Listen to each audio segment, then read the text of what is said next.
टोटलला कारवाई करू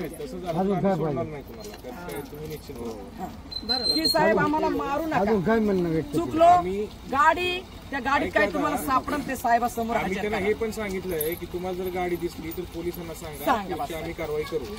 आणि तुम्हालाही सांगतो की याचा अर्थ तुम्हाला सूट आहे असं नाही. तुमच्यापैकी कोण जर चुकीत सापडला तर तुम्ही 50 जण जरी बसले तरी त्याला सोडणार नाही. गुन्ह्याला सुट्टी नाही साहेब, ही मला बी माहिती. तुम्ही गाया घेतल्या, तुम्ही जनावर घेतला, आमच्या मागे लागले. त्यांनी काय म्हणलेले आमचे सगळे पारधी समाज घाबरत साहेब. मी ठाम आहे का ठाम आहे. बारीक गोरे आहे ना, गोरी बच्चे ते त्यांच्या म्हणण्याने घ्यायची नाही, ती घ्यायचीच नाही, ती बंदी. असे मोडके तोडके जनावर घ्यायचे नाही, ही बंदी. हे आपण लिहून देणार शासन की तुम्ही बेकायद्यात आले तर तुम्हाला सगळं सुटका नाही. तुम्ही 112ला कॉल करा ना, तुम्हाला सगळ्यांना माहिती 112ला कॉल करा. तुमच्या पाठीमागे आमच्या गाडीचा पाठलाग करते आम्ही गाडीकडून गाय घेऊन चाललो, आमचा पाठलाग करतो. तुम्ही काय करायला पाहिजे गरज नाही, 112ला फोन करायचा. रात्रीचं जे असतील ते गैरसमज वाटणार.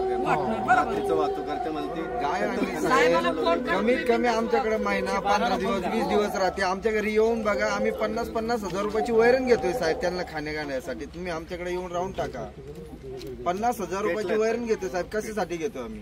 गाडीचे वासरं आहेत, तुम्ही येऊन चौकशी करा. तुम्ही येऊन रात्री 11:30 वाजले. हा विषय रात्री झाला म्हणून ही घटना. रात्री ते थांबले असते तर ते नेमकं इकडे आले इकडं. ते पोलीस स्टेशनला गेले असते तर नसतं का जमलं. पोलीस स्टेशन किती लांब आहे, सर्व जायचं. ठीक आहे.